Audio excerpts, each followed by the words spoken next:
আমরা কারো লাল চক্ষুকে ভয় করি না ভাই, আমরা ভয় করি শুধু আল্লাহ রাব্বুল আলামিনকে।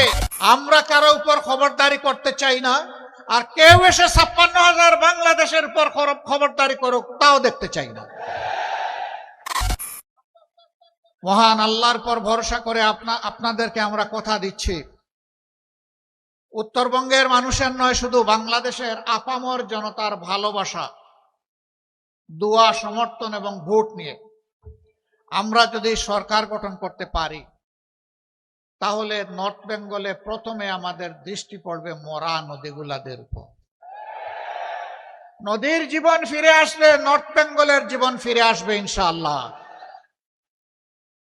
আমরা গোটা নর্থ বেঙ্গলকে একটা কৃষিভিত্তিক রাজধানীতে পরিণত করতে চাই।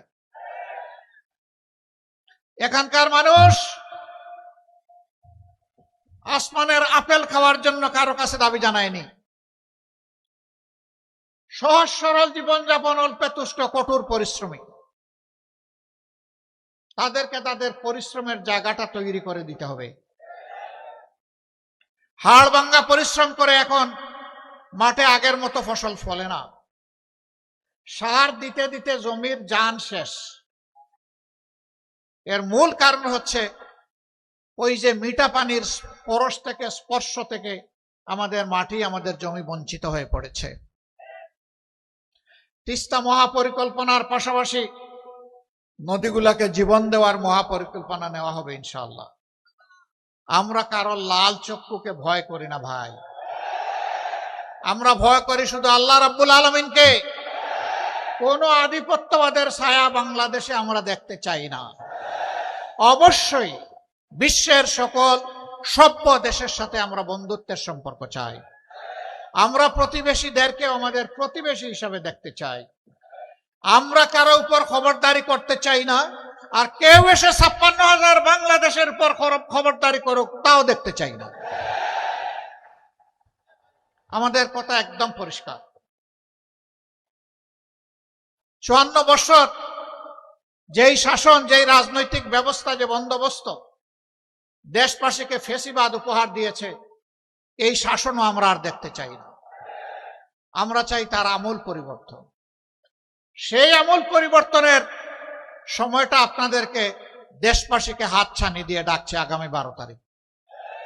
একসাথে দুটি ভোট ইনশাআল্লাহ অনুষ্ঠিত হবে, গণভোট আর সাধারণ নির্বাচন। আমি বলবো গণভোট সফল হলে সাধারণ নির্বাচন সফল হবে, তাই গণভোটের পক্ষে হা বলতে হবে। জুলাই শহীদদের প্রতি সম্মান দেখানোর জন্য গণভোটের প্রতি হা বলতে হবে। আপনাদের বুকের সন্তান আবু সাইদ বাংলাদেশকে পরিবর্তন করে দিয়ে গেছে, গোটা বাংলাদেশকে উদ্দীপ্ত করে তার জীবন উপহার দিয়ে এ দুনিয়া থেকে সে চলে গেছে। সে আওয়াজ দিয়ে গেছে, হে বাংলাদেশ, তোমাদের হাতের তালুতে আর তোমাদের ঘাড়ের উপর, হাতের তালুতে আমার রক্ত, ঘাড়ের উপর আমার লাশ আমি উপহার দিয়ে গেলাম।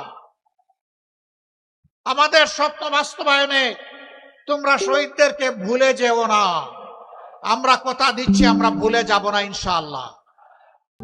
প্রবাসীদের জন্য নির্মাণ হচ্ছে দেশের প্রথম স্মার্ট সিটি, যেখানে থাকছে স্কুল, মসজিদ, হাসপাতাল, সুইমিং পুল, হেলিপ্যাড, পাঠাগার, জিম, সুপারমার্কেট, শিশু পার্ক সহ সকল নাগরিক সুবিধা। মাত্র ৩০ লাখ টাকা বিনিয়োগে মিলছে আকর্ষণীয় ফ্ল্যাট। প্লাটিনাম ইনভেস্টরদের জন্য ঢাকা বিমানবন্দরে ভিআইপি প্রোটোকল সুবিধা। বিস্তারিত জানতে যোগাযোগ করুন স্ক্রিনে দেয়া হোয়াটসঅ্যাপ অথবা ইমো নাম্বারে।